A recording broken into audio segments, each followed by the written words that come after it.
Hi friends, జపనీలు అనగానే మనకు ఒకే రకమైన పోలికలు, ఒకే రకమైన సంస్కృతి గుర్తొస్తాయి.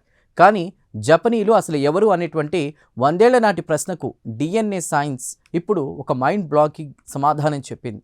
జపాన్ ప్రజల శరీరాల్లో కేవలం 2 కాదు, ఏకంగా 3 వేర్వేరు ప్రాచీన మానవుల జాతుల రక్తం ప్రవహిస్తోందని తేలింది. చరిత్రను తిరగరాస్తున్న ఆ జెనెటిక్ మ్యాప్ రహస్యం ఏంటో ఇప్పుడు చూద్దాం. ఈ చారిత్రాత్మక పరిశోధనను జపాన్లోని ప్రసిద్ధ RIKEN center for integrative medical sciences శాస్త్రవేత్తల బృందం నిర్వహించింది. ప్రొఫెసర్ చికాషి తెరావో నేతృత్వంలోని టీం జపాన్ వ్యాప్తంగా ఉన్నటువంటి 3200 మందికి పైగా ప్రజల పూర్తి జన్యువులను పరీక్షించింది. దీనికి సంబంధించిన వివరాలు ప్రతిష్టాత్మక సైన్స్ అడ్వాన్సెస్ జర్నల్లో ప్రచురితమయ్యాయి. ఇన్నాళ్లు జపనీలు కేవలం 2 పూర్వీకుల నుంచే వచ్చారని సైన్స్ నమ్మింది.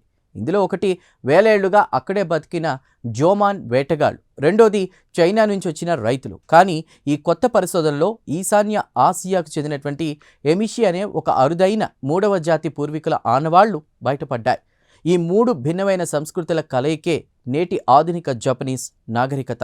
శాస్త్రవేత్తలు ఈ రహస్యాన్ని పట్టుకోవడానికి పాతకాలపు పద్ధతులను పక్కన పెట్టి మనిషి శరీరంలోని మొత్తం 300 కోట్ల డిఎన్ఏ బేస్ పెయిర్స్ను చదివేటువంటి హోల్ జీనమ్ సీక్వెన్సింగ్ టెక్నాలజీని వాడారు. ఇది సాధారణ పద్ధతుల కంటే 3000 రెట్లు ఎక్కువ సమాచారాన్ని ఇస్తుంది. దీని ద్వారా జపాన్లోని వివిధ ప్రాంతాల ప్రజల మధ్య ఉన్నటువంటి సూక్ష్మమైన జన్యు వైవిధ్యాన్ని క్లియర్గా మ్యాప్ చేశారు.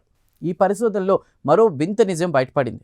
1000 ఏళ్ల క్రితం అంతరించిపోయిన నియాండర్తల్ మరియు డెనిసోవన్ అనేటువంటి ప్రాచీన మానవ జాతుల డిఎన్ఏ ఆనవాళ్లు ఇప్పటికీ జపనీల శరీరంలో సజీవంగా ఉన్నాయి. వారి జీనోమ్ ఇలాంటి 44 ప్రాచీన ప్రాంతాలను శాస్త్రవేత్తలు గుర్తించారు. విచిత్రం ఏంటంటే ఈ డెనిసోవన్ డిఎన్ఏ వల్లే జపనీయుల్లో టైప్ 2 డయాబెటీస్ వచ్చే ముప్పు పెరుగుతోందని తేలింది. ఈ ఆవిష్కరణ ఎందుకు ముఖ్యం?